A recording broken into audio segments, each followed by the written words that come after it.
E essa geração ela é individualista muito por conta disso também. Porque eles não são confrontados.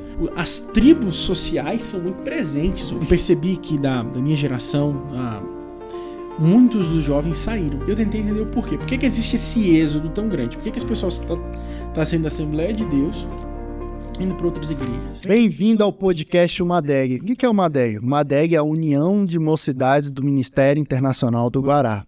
E hoje nós vamos ter um convidado que vai nos explicar o que é o Ministério do Guará. É um pastor jovem, um pastor que vai ser um futuro papai, é um pastor que fala com a nossa geração. Então, bem-vindo ao nosso podcast da UMADEG. Vamos ter muitos conteúdos, porque o canal da UMADEG, ele não é só de música, né? Como vocês viram, a gente lançou um vídeo novo aí de música, mas também vai ter muito conteúdo, muita palavra, muita transmissão ao vivo. Então, acompanhe conosco nesse ano de 2025. Então, vem conosco para esse primeiro episódio.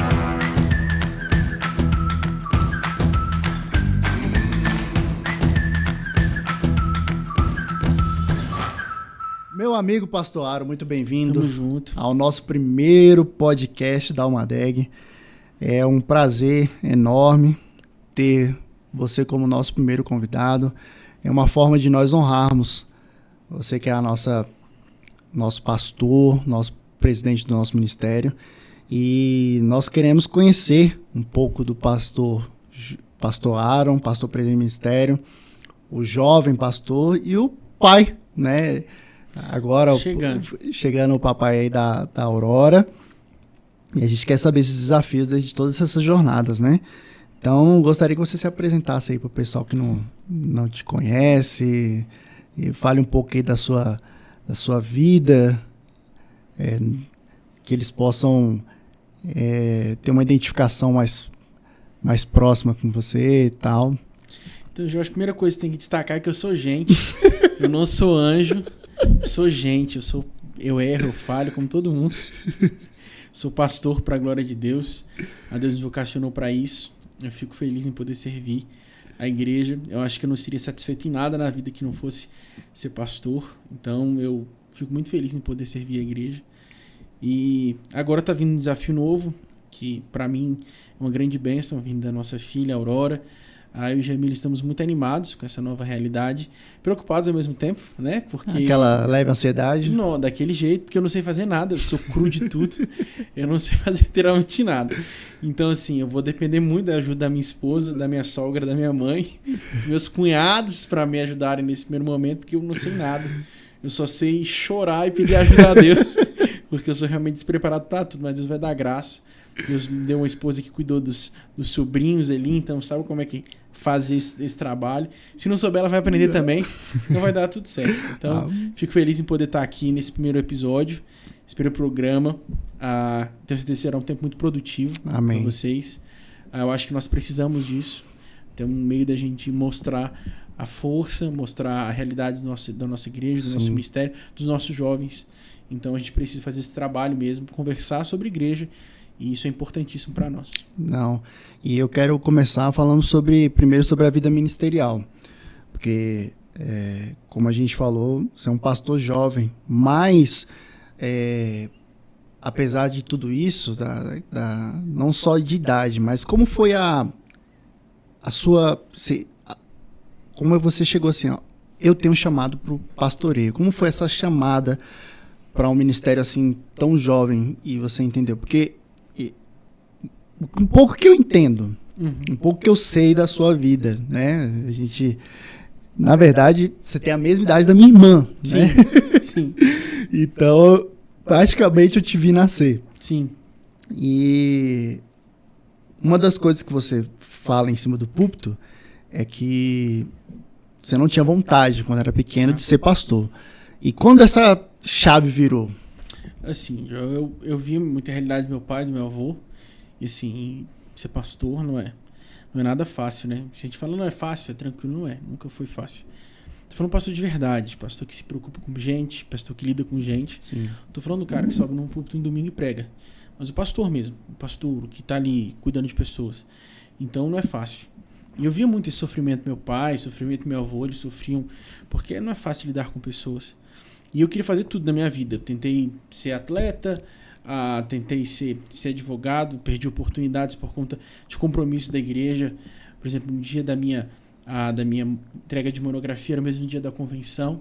Então eu tive que fazer uma escolha muito sucinta entre o que eu quero para mim, e naquele momento estava muito presente essa realidade de me tornar pastor, a servir ao ministério, mas não foi algo que foi muito automático. Realmente teve essa virada de chave, porque eu lembro, eu tinha 2011, um dos nossos congressos aí de carnaval, eu fui pro congresso, tudo certo, e eu tinha feito uma oração a Deus no meu quarto, na madrugada não, ao longo do dia, e eu digitei a oração toda, ela foi toda digitada, e eu falei assim, Deus, se o Senhor quiser falar comigo, me mostra. Sim. Fala de fato o que o Senhor quer pra mim, quais são os seus propósitos pra mim. Digitou a oração inteira. Digitei a oração inteira, até apaguei pra ninguém saber, mas digitei a oração toda, falando com Deus. Eu cheguei no congresso. Mas você digitou, depois guardou? Não, digitei e apaguei. No mesmo dia? Na mesma hora. Digitei, mandei na lixeira e apaguei da lixeira. Entendi. Aí eu fiz essa oração, cheguei no culto, foi apelo. Quando foi feito o apelo, desci, fui o primeiro a estar lá embaixo. Eu lembro que eu falei, Deus, fala comigo, preciso de uma direção para minha vida. Tava com meus 16 anos, 15 para 16 anos, e fazer 16 ainda. E eu lembro que uma irmã foi usada por Deus, assim, veio na minha direção, e ela usou a expressão assim, eu vi o que você digitou hoje no seu computador. Então, quando ela falou isso, uma coisa que só eu e Deus sabíamos. Sim. E ela falou que Deus tinha me chamado para o ministério, que as portas iriam se abrir, mas ao mesmo tempo que elas iriam se abrir, eu não sentiria prazer nelas, eu não sentiria vontade de fazer nada daquilo. Meu coração ficou satisfeito, entendi o que Deus havia me chamado. Mas mesmo assim eu queria ficar na itinerância, porque é muito bom ser itinerante, é muito mais tranquilo. Chega na igreja, prega e vai embora, você não lida com problema. Cada final de semana uma igreja diferente, conhecendo pessoas novas, realidades novas, e é muito mais fácil. E eu lembro que eu conversando uma vez com meu pai no carro, nós morávamos ali na 38 do Guará, ele virando a curva assim, eu falei, pai, eu não sei se eu quero pastorear. Ele falou assim, filho, se Deus chamou para pastorear, você vai sentir amor pela igreja. Aí eu lembro que eu falei, tá bom. Eu cheguei em casa naquele dia, tinha pregado até na nossa igreja mesmo, ali na 11. Sim. E eu falei com Deus, e repentinamente esse amor foi surgindo aos poucos. E lembro que durante a pandemia foi assim, uma paixão muito grande que acendeu no meu coração para poder servir de fato. E foi um momento crítico ali, né? Foi. A pandemia eu lembro que a gente trabalhou junto ali porque só os jovens poderiam se arriscar, entre aspas, né, na pandemia. E era louvor, ministério de louvor e pregação. Né? E a gente fazendo ali com que a mensagem chegasse aos nossos membros das nossas igrejas que estavam todos isolados. Então ali foi então onde o amor começou a crescer. Eu nunca esqueço de uma situação durante a pandemia, assim, fenomenal. A gente estava gravando, aí durante a gravação e tal, aí perceberam que os celulares não estavam gravando, entendeu? Verdade. Você lembra disso? Não tava gravando. Tinha uma câmera e tinha um celular de lado aqui. Aí eu falei, não tinha gravado. Caramba, não gravou. Aí eu falei o Ministério de Louvor regravou, eles cantaram de novo. Eu falei, cara, eu vou pregar de novo o mesmo sermão, cara. Assim, aquele desespero. Aí eu pensei que o Ministério de Louvor ia ficar lá, a pessoa começou a sair aos pouquinhos e tal. Eu falei, vamos terminar a pregação. Teve um celular que pegou de lado. Foi o celular que pegou de lado. Se não fosse ele, porque a segunda pregação foi horrorosa. Porque eu já tava desestimulado completamente da pregação. Tava desestimulado assim. Falei, caramba, tem que pregar de novo. Graças a Deus, deu aquele de lado ali. Não ficou no melhor das imagens, mas deu certo. Deu certo, graças a Deus. Aí fizemos uma adaptação lá e resolveu. Mas não, foi muito interessante esse dia aí. Mas hoje tá chegando aos 30 em 2025. Sim. E só você sabe os desafios, né, que encontrou ao longo desse tempo, né, depois da pandemia. E aí a gente gostaria de saber, assim, quais são os desafios que você teve, assim, não precisa listar todos, mas, assim, pelo menos um grande desafio que você encarou nessa questão da itinerância, com agora ser pastor de igreja, pastor de ministério. Assim, a primeira grande situação que eu percebi inicialmente é que a pregação da itinerância é diferente da pregação do pastor. Ela precisa ser diferente. Porque se você come uma lasanha, todo dia ela vai te enjoar. Minha esposa fala isso daí. Mas se você tem um arroz e feijão ali diariamente, você come sem perceber muito essa necessidade.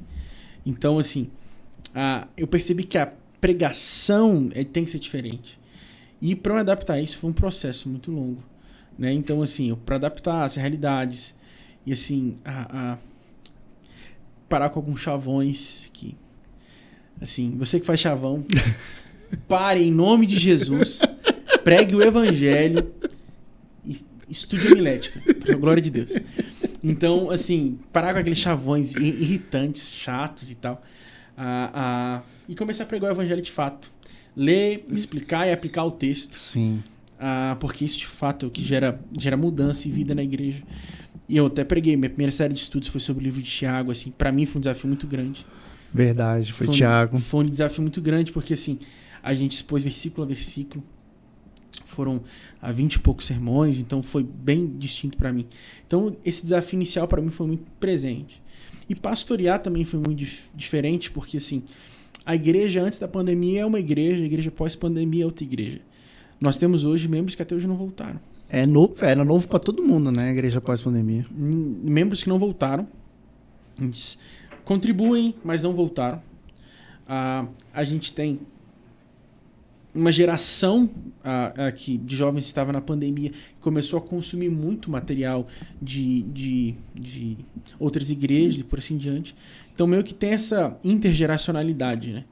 E, assim, a grande dificuldade hoje, eu acho, principalmente para você, um pastor de Assembleia de Deus, que tem, principalmente em Brasília, não vou falar das regionalizações como um todo, porque tem regiões do país que a Assembleia de Deus é muito forte. Então, você não sente muito. Mas em Brasília a gente tem visto muito isso, essa questão da intergeracionalidade. E por que isso é preocupante? Porque, assim, tem uma geração que não entende a história da igreja como um todo, não entende a história da igreja no sentido de que na Assembleia de Deus, o Ministério do Guará, a Assembleia de Deus como um todo, não entende. Então, assim, tem gente que acha que a igreja começou em 2020, na pandemia. Em 2020, pandemia, a igreja começou depois que pintou o fundo dela. Antes dela não existia igreja. Antes disso, a igreja não existia. Depois pintou o fundo dela e começou a transmitir. Aí surgiu a igreja. Não, a igreja existe há 2000 anos. Então, assim, até mudar, explicar isso para as pessoas ao longo do tempo e mostrar para uma geração anterior à minha que nós estamos vivendo um novo tempo. Uhum. É muito difícil, não é nada fácil. Mas com a ajuda de Deus a gente vai tentando, né? Mas Amém. Não é fácil. Se eu falar que é fácil, eu estaria realmente mentindo, porque não é fácil. Agora, aproveitando, porque o pastor Aaron, ele é o pastor da igreja que é 11, Isso. Mas também é o pastor do Ministério Internacional do Guará. Pra glória de Deus. Aí, a gente precisa explicar, tá? Porque muita gente que nos está assistindo agora não sabe como funciona, o que é o Ministério Internacional do Guará.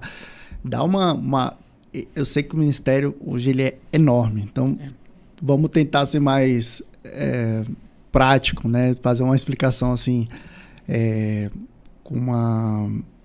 de uma forma que qualquer pessoa que veja possa entender qual é o tamanho do ministério a qual... É porque a gente está falando aqui, pastor jovem, tem um monte de pastor jovem. Não, o pastor Aaron é um pastor diferente dos outros, porque além da igreja local da QE 11, ele é o pastor do ministério. Que aí explica para o pessoal que ministério é esse. Então, pessoal, o Ministério do Guará, ele foi plantado em Brasília na década de 50 ainda, tanto é que nós completamos 68 anos. Vamos completar 69 agora em novembro deste ano. Então nós começamos meu avô começou o Ministério Internacional do Guará, pastor Antônio Inácio, ainda com os candangos, com o início de Brasília, né, os primeiros trabalhadores e tudo. Então começou ali. E ao longo dos anos, Deus abençoou, a igreja foi crescendo. O modelo que funcionava era sedes locais ou regiões que eram ligadas. Então nós tínhamos a primeira, segunda, terceira, quarta, acho que parou na 12ª região, que ainda é época. Posteriormente, meu avô jubilou, veio o pastor Abílio ali final da década de 90, e ele fica pouco tempo, acho que ele não chega a ficar 2 anos, ou foi 1 ano, algo assim. E entrou o pastor Adalino, que é meu pai, Sim. que ficou 21 anos à frente do ministério como um todo. E como é que funcionou, mais ou menos, essa situação? Nós éramos ligados ao campo de Madureira, à época. Posteriormente, acho que em 2009, não sei se falha a memória, nós vinculamos ao campo de Madureira. Então, nós éramos um campo, nós nos tornamos um ministério independente, Sim. um ministério próprio. Não cabe expor o motivo, mas nós desvinculamos. Sim. Nós temos muitos amigos hoje na Madureira, amigos próximos, pastores de campos que são muito amigos nossos. Sim. Então, nós vinculamos. E, a partir de então, o Ministério do Guará começou a trabalhar independentemente. Depois disso, alguns anos depois, tivemos a nossa convenção. Então, formou-se isso. Hoje, como é que funciona a estrutura do Ministério Internacional do Guará? Depois da desvinculação, as igrejas que eram regiões tornaram-se campos vinculados. Campos são vinculados. Campos vinculados. Na época, se não me falha a memória, não posso precisar, mas em 2019, eu acho que eram 14 ou 15 que eram vinculados. Não posso precisar de cabeça porque eu não tenho datas específicas. Sim. Mas essa faixa. Que vincularam ao ministério.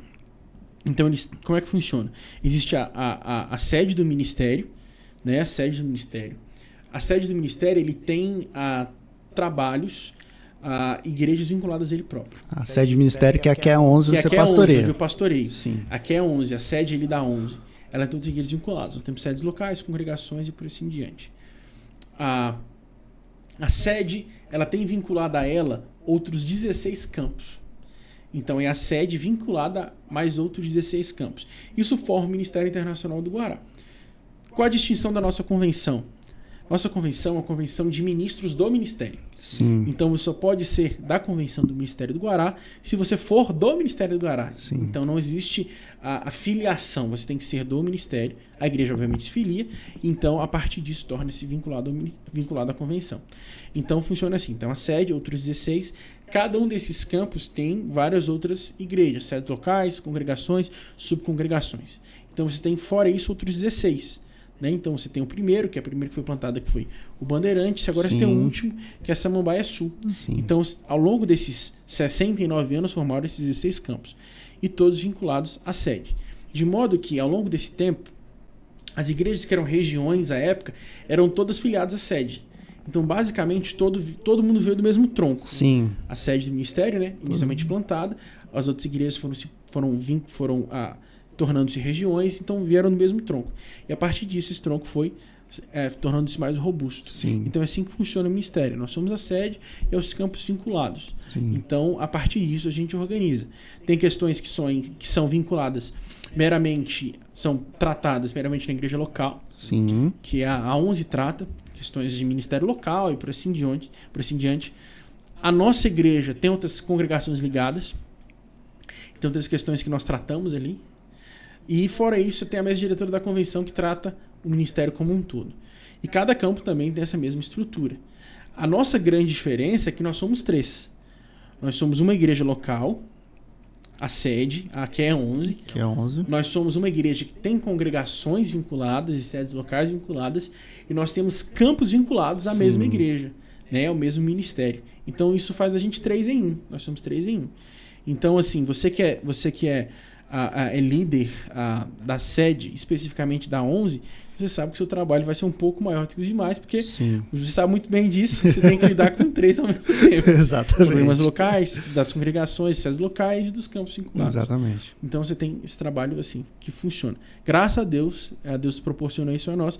Não é um trabalho fácil, porque ao mesmo tempo as pessoas acham que funciona de um jeito e não funciona. E então a gente precisa desse trabalhar, dessa mudança de mentalidade para vocês entenderem como é que funciona o ministério como um todo. Porque assim, eu falo isso porque é importante a nossa percepção de ministério como um todo. Nós somos mais de 1.000 igrejas espalhadas no Brasil. É muita gente. É muita igreja. E fora do país também, né? Fora do país. Por exemplo, nós da sede, nós temos um trabalho vinculado em Lisboa. Tem outros campos que tem em Moçambique, tem na Bolívia e por assim diante. Tem Espanha. Sim. Então, assim, são outros trabalhos vinculados. Né? Então, não é fácil pastorear. Não é fácil a gente fazer esse trabalho, mas Deus tem dado graça porque, graças a Deus, a gente tem lidado com pastores que são presidentes de campo, que são muito mais velhos que nós, que têm idade para ser meu avô, que têm idade para ser meu avô, mas aprove Deus que a gente trabalhe junto. Amém. Então, aprendo com eles aprendem comigo. Sim. Deus é glorificado. E graças a Deus por isso. Em tudo Deus é glorificado, né? É o que eu falo, tem um jumento velho e um jumento novo.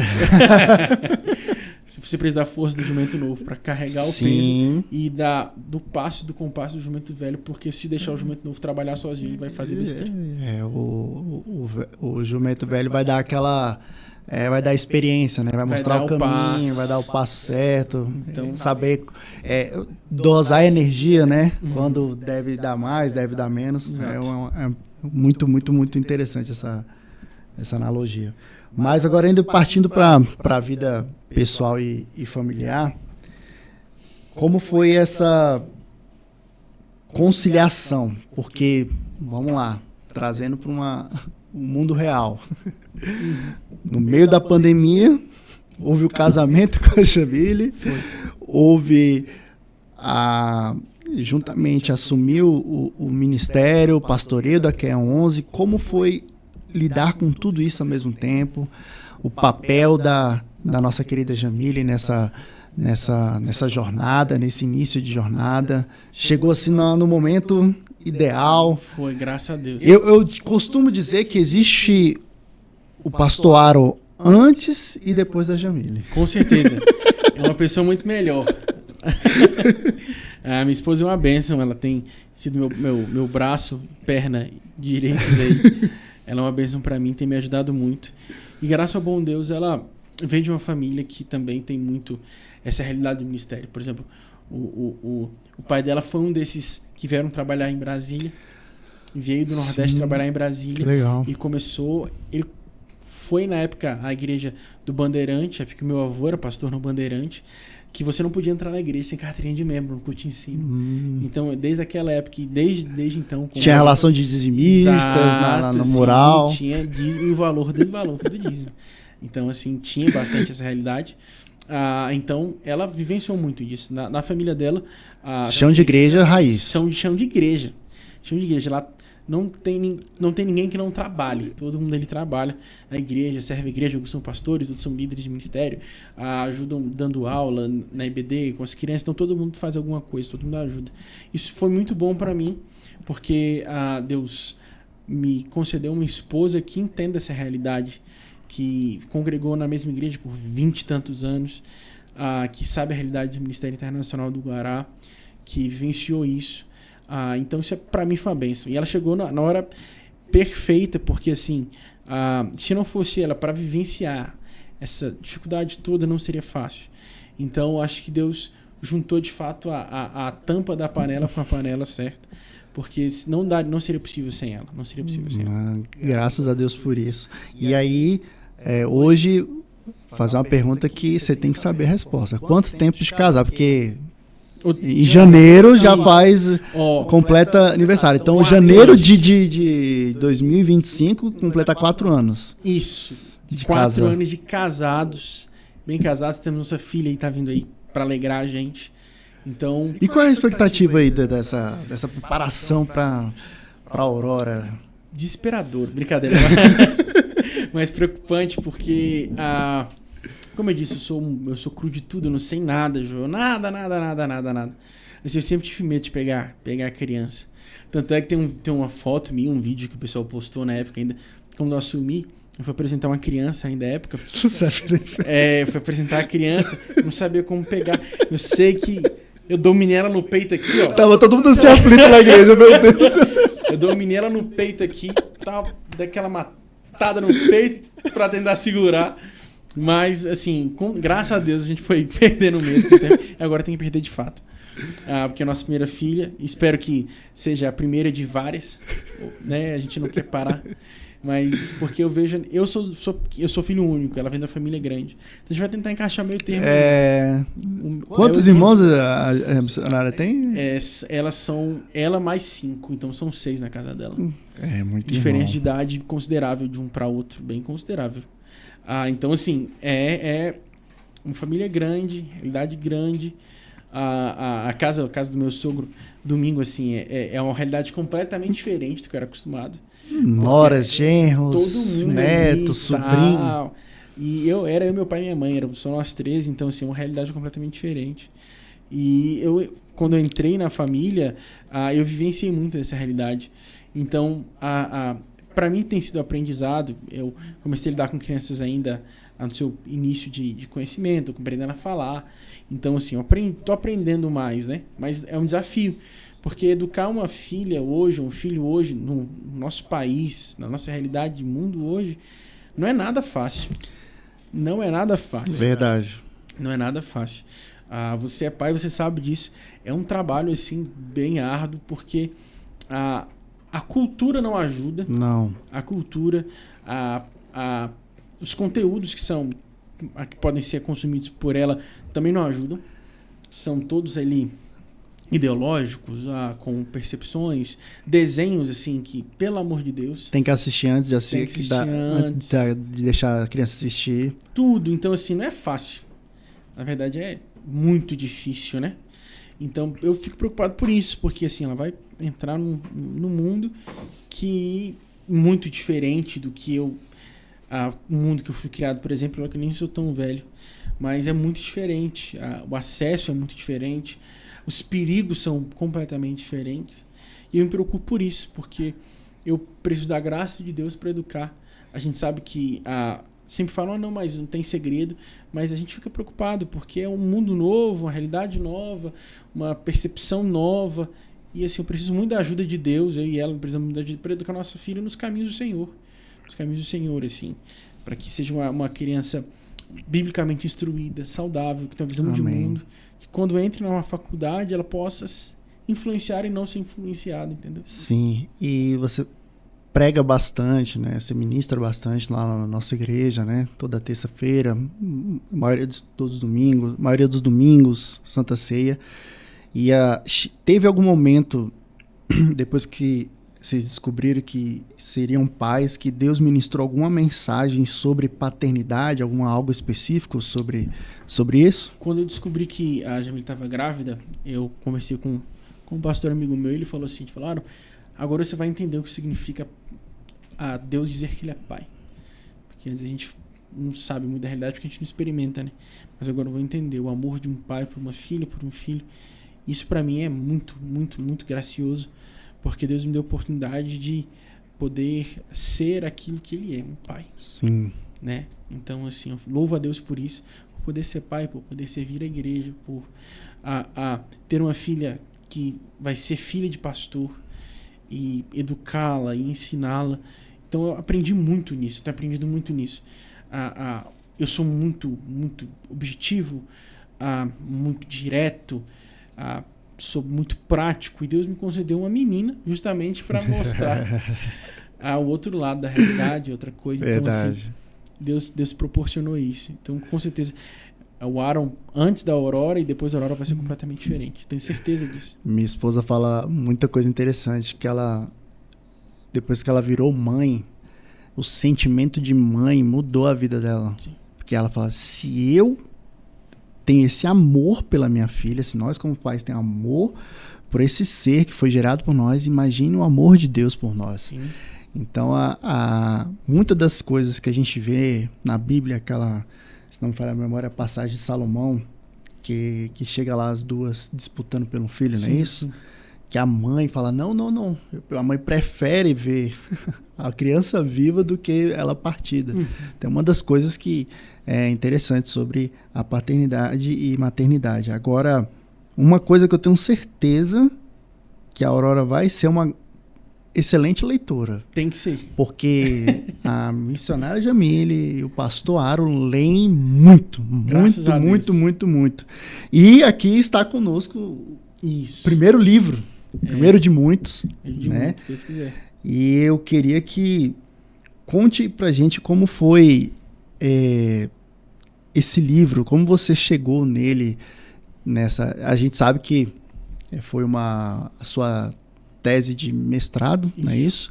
Que se tornou livro. Como você chegou no tema desse livro? Você estavam lá um dia pensando, Não, a sociedade, nós evangélicos, nós cristãos, precisamos falar sobre isso. Você encontrou autores que falam sobre isso. Conte um pouco pra gente aí. Então, qual foi a inquietação do meu coração para escrever sobre esse assunto? A inquietação do meu coração para escrever sobre isso é a inquietação da igreja local. Eu percebi que da minha geração, muitos dos jovens saíram. Eles foram para outras igrejas, muitos foram para igrejas não confessionais, se pode dizer assim, igrejas que não tem aquela estrutura formal e tal.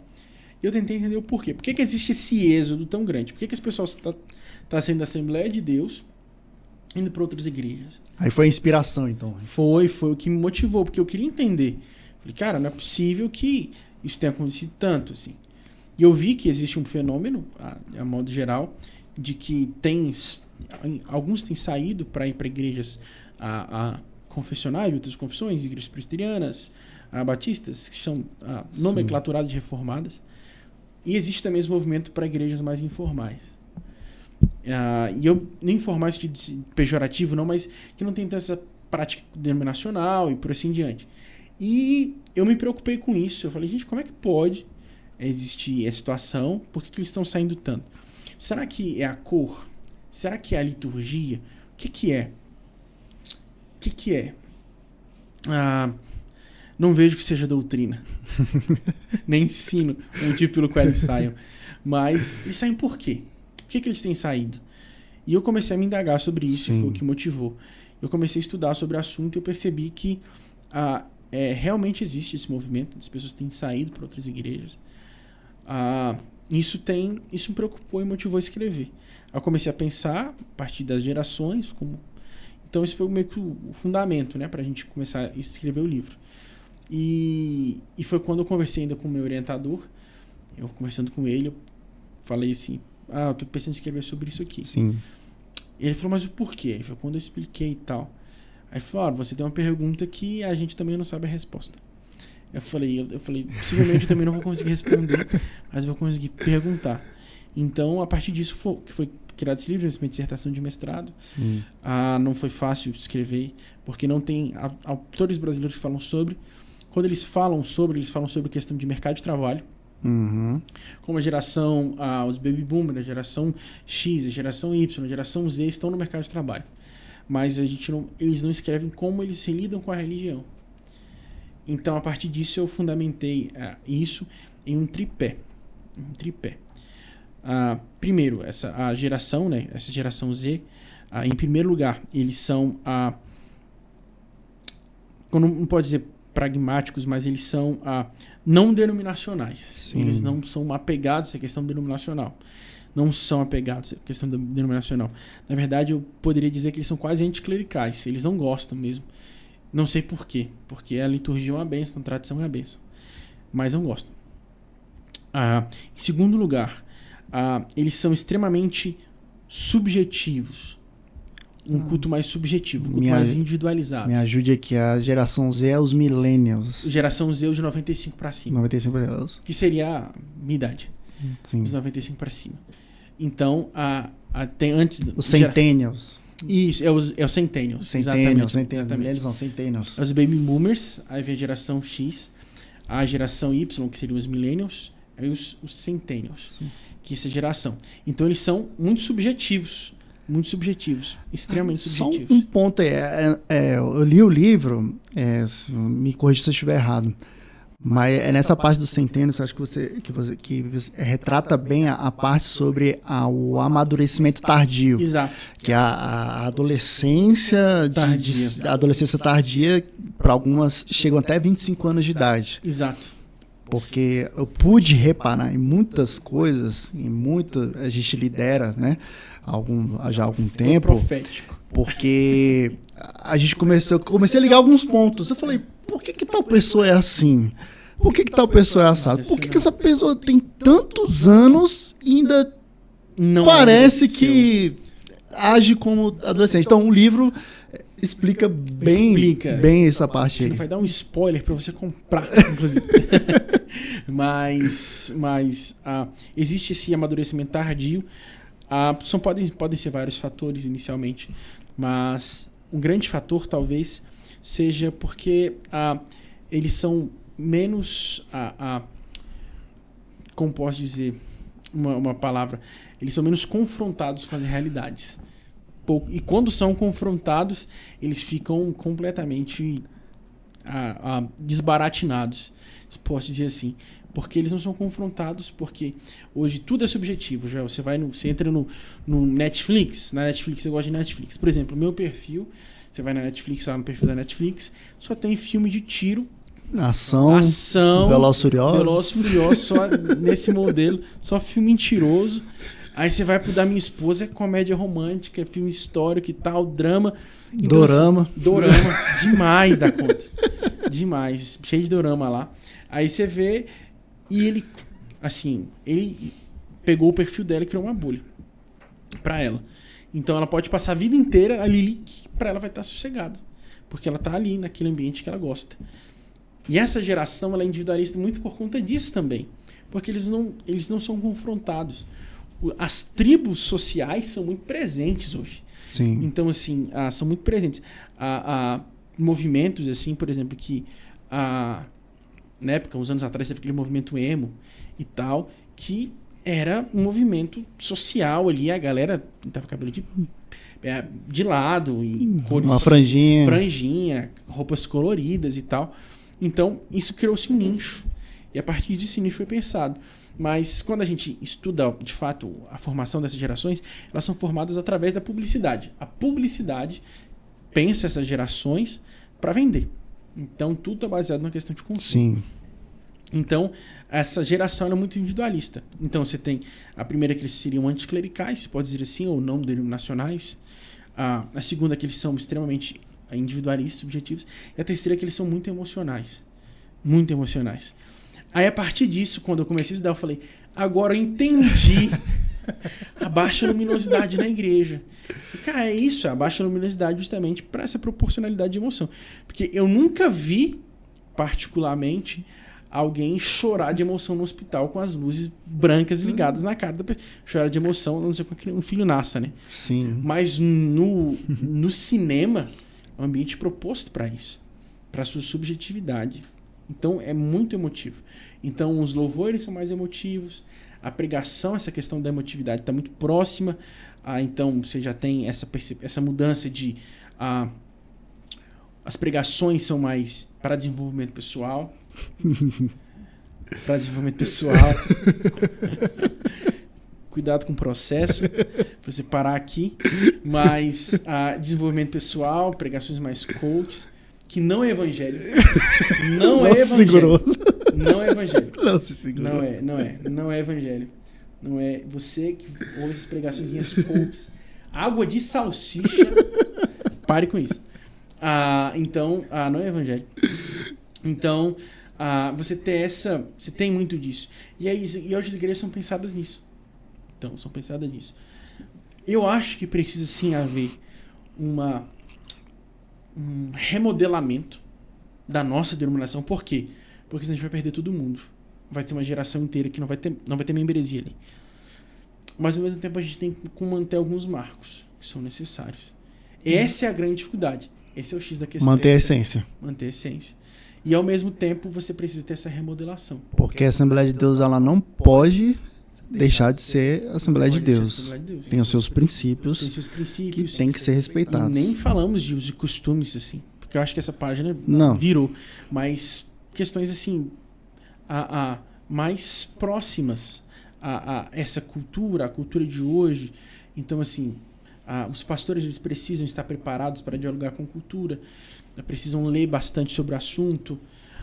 Aquela ideia, eu só vou ler a Bíblia. Beleza, você vai ler sua Bíblia, você vai ser muito bem instruído se você ler a Bíblia. Só que você muitas vezes não vai conseguir dialogar com a cultura. Eu não sei se é Karl Barth, mas eu tinha Karl Barth que diz que o pastor ele deve ter na mão direita a Bíblia e na mão esquerda o jornal. Sim. Então ele tem que andar com essa contemporaneidade. Sim. Você vê como é que são as coisas. O nosso pastor assembleano citando Karl Barth. Mas você vê que a gente estuda um pouco sobre vários assuntos. Mas precisa, senão a gente vai perder, Joel, Senão a Ana não vai ter a jovem para estar com ela dentro da Assembleia de Deus, porque o pessoal saiu. E uma das coisas duas coisas que me marcaram no seu pastoreio lá na igreja, né? Que eu sou membro lá na QE 11, na igreja sede lá do ministério. Duas coisas me marcaram. Acho que eu nunca cheguei a contar isso, mas vou falar aqui agora para todo mundo. Tá bem? Vocês vão saber em primeira mão. Acho que eu só comentei com a minha esposa. Mas duas coisas me chamaram a atenção. A primeira coisa, quando o pastor Ara assumiu, uma das coisas que ele incentiva veementemente é a leitura bíblica, mas também a leitura de livros didáticos, doutrinais, e ele indica muito livro. Se você olhar, abre o Instagram do pastor Ara aí, acompanhar ele, sempre tem uma dica de livros. E como, não sei se também é pela proximidade, eu sempre, por exemplo, no ano passado, eu fiz uma série lá com os nossos jovens falando sobre emoções. E eu te mandei a mensagem: pastor, preciso de uma indicação para falar sobre ansiedade. Aí você me indicou lá, Max Lucado.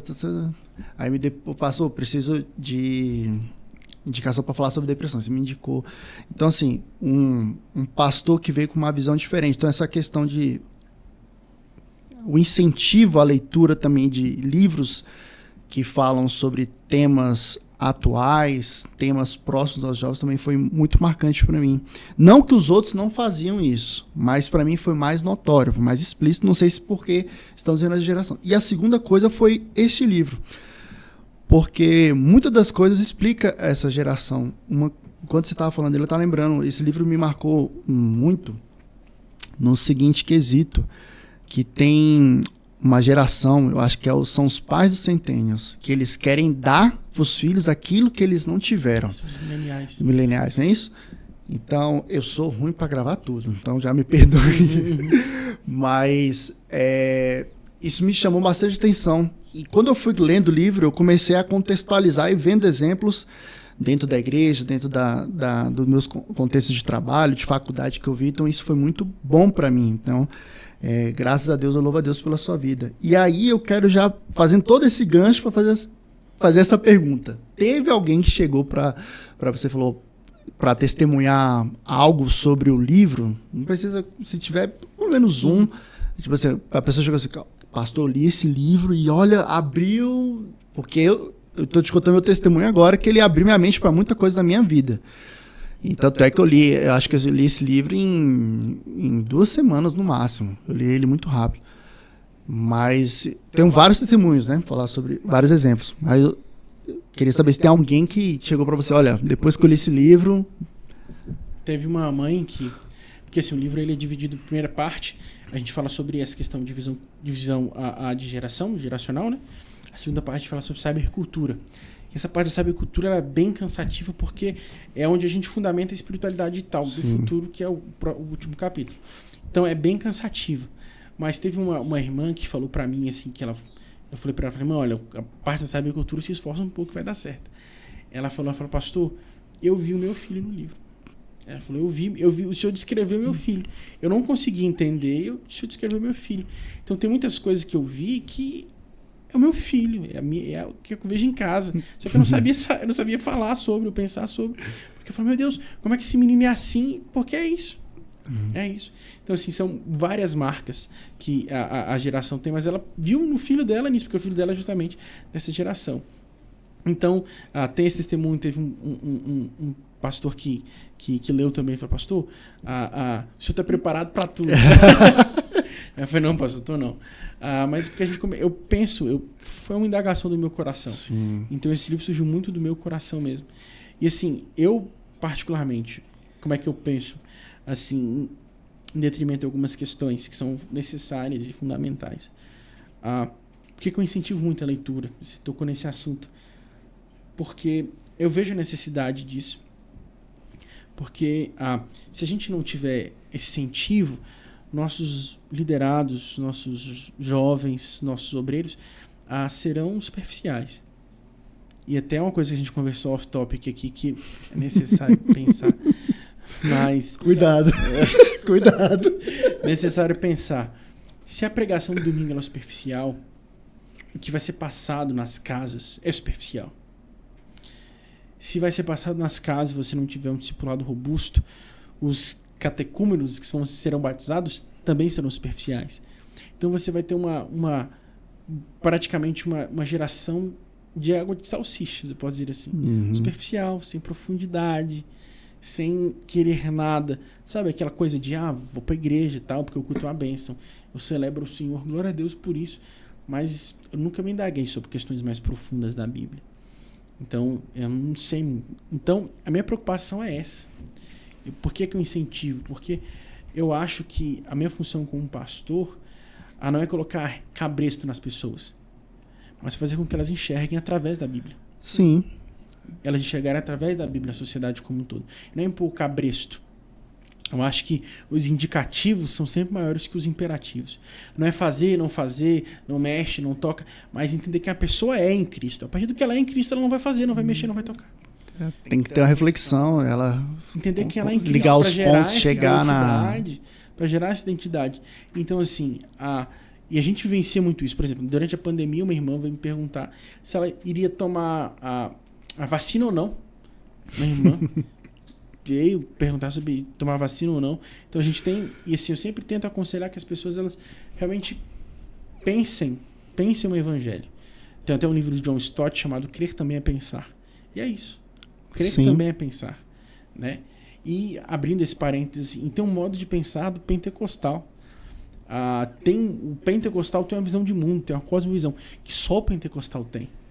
É diferente você conversar com pentecostais e conversar com outras denominações. É diferente. Porque assim, o pentecostal ele acredita que a qualquer momento o negócio vai mudar e Deus vai abençoar e a vitória chega. Dependendo da denominação que você vai conversar, eles já não tem muito isso. Então, se você vai contar um testemunho para uma pessoa que não vivencia essa visão de mundo igual a nossa, ela fala, nossa, esse camarada é meio doido, esse irmão é meio doido. Mas não é, porque a gente experimenta isso. Verdade. A gente experimenta isso. Por exemplo, lá na igreja a gente tem testemunhos de irmãos no ano passado, 2023, que a família inteira dos filhos estava desempregada. Deus abençoou. Aí a gente falou, não, vamos orar, Deus vai mudar o quadro. Começou 2024, todo mundo empregado. Então, assim, a gente acredita nisso. A gente acredita. Mas não é porque... É uma coisa que o poder da experiência dentro da nossa denominação do pentecostalismo é muito importante. A gente não pode apagar isso. Eu sei que toda experiência ela deve estar conservada na doutrina. A experiência ela deve ser sedimentada na doutrina. A doutrina serve de guardrail, né? Para nossa experiência. Mas há um valor na experiência. Há um valor na experiência. Há um valor em você conhecer a Cristo fundamentado na Escritura. Então, eu acho que a gente precisa de doutrina para a nossa cabeça e de devoção para o nosso coração. Se a gente só tiver doutrina e não tiver devoção, a gente vai acabar sendo uma pessoa completamente cética. Se a gente tiver essa devoção e não tiver doutrina, a gente vai ser alienado. A gente precisa dos dois. Verdade. E a gente está aqui no podcast da Almadeg, que é um braço do Ministério do Guará. O braço jovem, né? Isso. Qual é o papel que você vê para a juventude hoje, não só para o ministério, mas para a igreja como um todo? Vocês estão consolidando a próxima geração de obreiros da nossa igreja. Isso é importantíssimo. Isso gera assunto para muito podcast, mas estão consolidando a próxima geração de obreiros. Sim. Então, eu acho que a função do líder de jovens é gerar Cristo nas pessoas. Gerar Cristo, né? Demonstrar Cristo, formar Cristo nas pessoas. Então, eu percebo a importância desse ministério porque eu fui um jovem muito ativo, um adolescente muito ativo na igreja, e eu vejo a importância disso. Meu pai mesmo contava que a geração dele saíram mais de 20 pastores da liderança dos jovens que eram liderados da época, né? E hoje em dia é muito raro, a pessoa não quer mais. E essa é a importância do Ministério de Jovens, porque vocês estão formando Cristo nas pessoas. Amém. Formando Cristo nas pessoas. E quando vocês formam Cristo nas pessoas, as pessoas inevitavelmente serão apaixonadas pela noiva dele, que é a igreja. Então, eu acho que nós precisamos gerar chão de igreja nos nossos jovens, através dessa liderança de jovens robusta, sabe? Robusta. Que a partir disso a gente possa fundamentar os nossos jovens para serem homens de Deus no futuro. Porque o Deus de Elias é o mesmo, mas onde estão os Elias de Deus, né? Verdade. Então a gente tem que formar essa geração para que eles vivam coisas que nós jamais vivemos, que eles experimentem algo muito mais profundo que nós experimentamos. Esse é o meu desejo. E se pudesse dar um conselho, o que você poderia aconselhar essa galera que está aí? Porque é raro, mas acontece. Tem aqueles que já nascem, quero ser pastor, quero ser. Mas tem aquela galera que eu encontro sempre. Fala assim, Joel, eu tô perdido. Então, assim, você como pastor jovem, pastor de igreja, de mistério, se você pudesse dar um conselho aqui para esse pessoal que está te assistindo agora aqui, qual conselho você daria para essa juventude? Olha, pensando a nível global, de modo geral, né? Eu diria que tudo que nós fazemos é para a glória de Deus. Então, se você for um médico, seja um médico para a glória de Deus. Se você for um professor, seja para a glória de Deus. Um advogado, para a glória de Deus. Mas aqueles que foram chamados para o ministério, saibam que Deus deu a graça de vocês de não só crer, mas sofrer pela noiva de Cristo. Porque não é fácil, Joel. Liderar hoje em dia não é fácil. A comparação existe a todo momento. A todo momento, cara. Todo momento. Seus liderados, os liderados de outras igrejas vão comparar a igreja que eles estão, a igreja local, com uma igreja fenomenal. Sim. Então você vai para sua igreja local, você tem aquele culto, aquela liturgia mais lenta, mais devagar. Aí você vai no YouTube, tá aquela liturgia tal, o pessoal pulando, sabe, tudo animado, tudo. E você vai querer começar a gerar essa comparação. Então, para que o meu conselho que eu dou para esses que são chamados por Deus finquem suas raízes na igreja local. Aprenda, tenha chão de igreja. Tenha chão de igreja. Ame a igreja que você está. Por quê? Porque muita gente hoje em dia quer ser blogueiro. Quer influencers. Quer estar no meu gospel e tal. Mas, cara, e o chão de igreja? Sabe? Amar a igreja local. Por exemplo, hoje eu tô fora de casa desde as 9 da manhã. ou eu tomava banho ou eu jantava. Tava muito de fome. E a Jamília acompanhando. Ali do lado. A criança tá quase para nascer lá do lado acompanhando. Só a graça de Deus na nossa vida. Mas assim, é o que eu amo fazer, cara. Amém. Eu amo fazer. Eu amo estar lidando com as pessoas. Tem problemas que eu sei, gente, não tem coisa que não se resolve, a não ser com oração. Mas eu amo estar com pessoas, lidar com pessoas, servir pessoas, liderar pessoas. Então, assim, é uma graça muito grande. E um sentimento que eu falo, que as pessoas não entendem, de sentido. Sentido.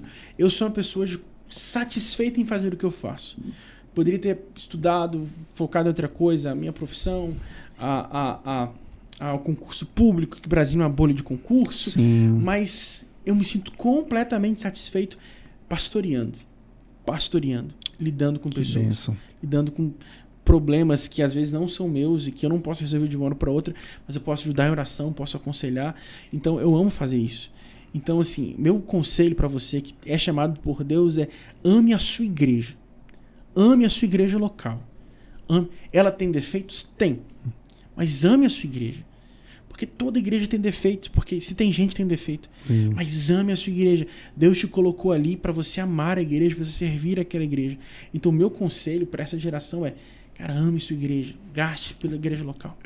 Você falou aí de que toda igreja tem problema. Tem uma amiga que fala algo sempre interessante.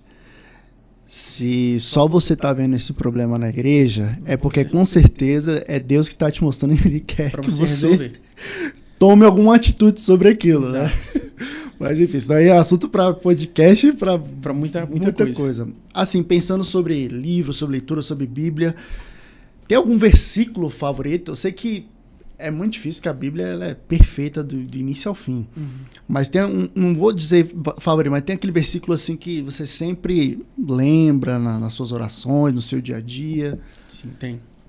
Tem Romanos capítulo 8, a partir do versículo 37. Mas em todas essas coisas somos mais que vencedores por aquele que nos amou. Amém. porque estou certo que nem a morte, nem a vida, nem os anjos, principados, potestades, presente, porvir, altura, profundidade, ou qualquer outra criatura poderá nos separar do amor de Deus que está em Cristo Jesus, o nosso Senhor. Lindo esse versículo. Minha passagem favorita. Eu sempre leio, sempre cito, sempre penso, porque isso forma quem eu sou. E a partir do que eu sou, eu faço o que eu faço. Amém. A sua biblioteca hoje ela é enorme, graças a Deus por isso. E tem algum livro assim que... Esse livro aqui é uma inspiração, esse livro aqui é um norte para mim. Tem, assim... Vai ter vários, né? Teve mais, mas tem alguns livros que eu destaco, assim, que eu realmente gosto bastante. Tem um livro do autor Timothy Keller, que é O Deus Pródigo. Me marcou muito, que é um livro que eu gosto bastante. Tem um livro do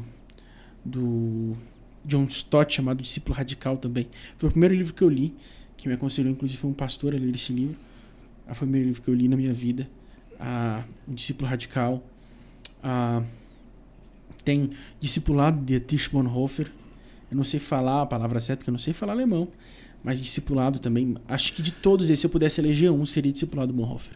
A graça cara, a graça barata, aquilo fundamenta muito a realidade do meu ministério. Então, Discipulado de Bonhoeffer. Se não fala memória, Jonas Madureira cita esse livro no livro dele, ele né? Tem um livro sobre discipulado. Discipulado também, muito interessante. Cita sim.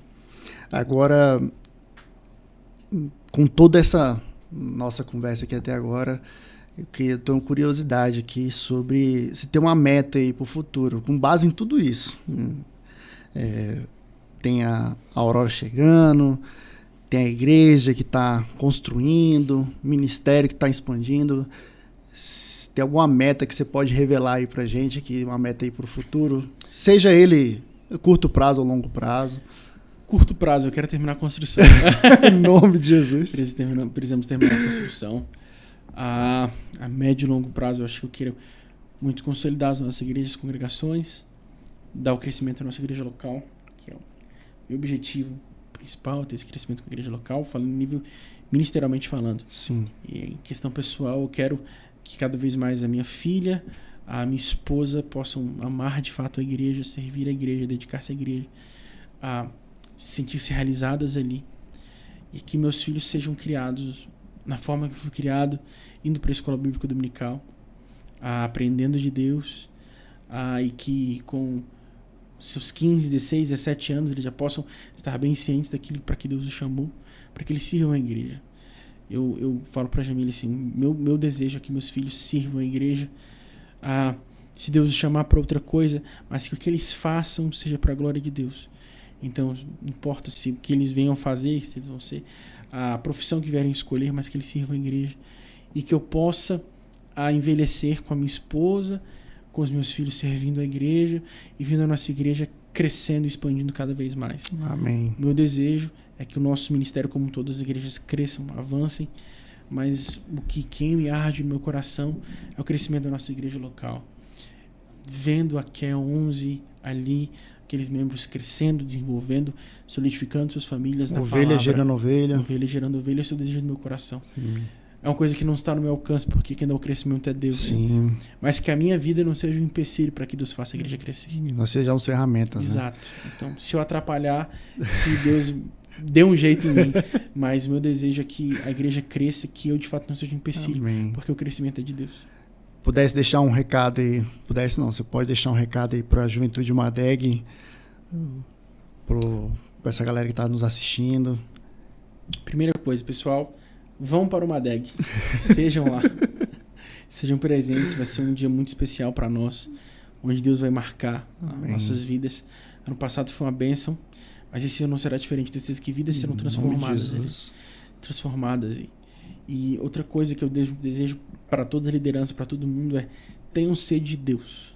Tenham sede de Deus. Queiram mais de Deus, desejem mais de Deus. Que este ano seja um ano de crescimento para nós. Mas que a gente tenha sede de Deus. Que a gente seja de fato perdidamente apaixonado por Cristo. Não nesse cunho contemporâneo de paixão, mas no sentido de dedicar-se a Ele completamente. É o que eu acho que nós precisamos. Nós precisamos um nível mais profundo de intimidade com Deus. Então, meu desejo e o recado que eu dou para vocês é que vocês conheçam mais o Senhor. Amém. Que a gente cresça e progrida em crescimento, crescendo em graça, em conhecimento, conhecendo o Senhor, buscando o Senhor. E tenho certeza que aqueles que ficarem até o fim, aqueles que permanecerem serão vitoriosos. Então, em nome de Jesus. esse é o desejo do meu coração. Quem quiser adquirir o livro, onde é que está disponível? Na Amazon. Pode ser comprado pela Amazon. E se você é de Brasília, você pode ir na CPAD. Inclusive, Daniel é o gerente lá, um grande amigo nosso. Pode ir lá que tem o nosso livro disponível. Você pode comprar lá na CPAD se você for de Brasília, em torno. Senão você pode pedir pela Amazon. Pela Amazon. Pastor, obrigado. Prazer. Pela oportunidade. Prazer. Foi bom demais estar aqui Muito bom. com você. Obrigado. Que a Aurora venha com muita saúde. Em nome de Jesus. Deus vai te dar ali a graça, o discernimento, sabedoria, paciência. Em nome de Jesus, eu recebo essas palavras. Que a igreja local vai ser muito abençoada também pelo seu pastoreio em 2025. E o ministério também, que Deus vai dando direcionamento. Amém. E a Almadeg conta com você e toda a sua família. E nós somos muito gratos a Deus por ter um pastor jovem. Amém. Que a gente pode contar, um pastor da nossa geração, um pastor que entende as nossas dores, os nossos choros, nossos lamentos. Mas foi um prazer ter esse primeiro episódio aqui com você. E você, não fique de fora. Logo mais teremos mais episódios. E esse é só o primeiro. Obrigado, Pai do Senhor. E até a próxima. Deus abençoe.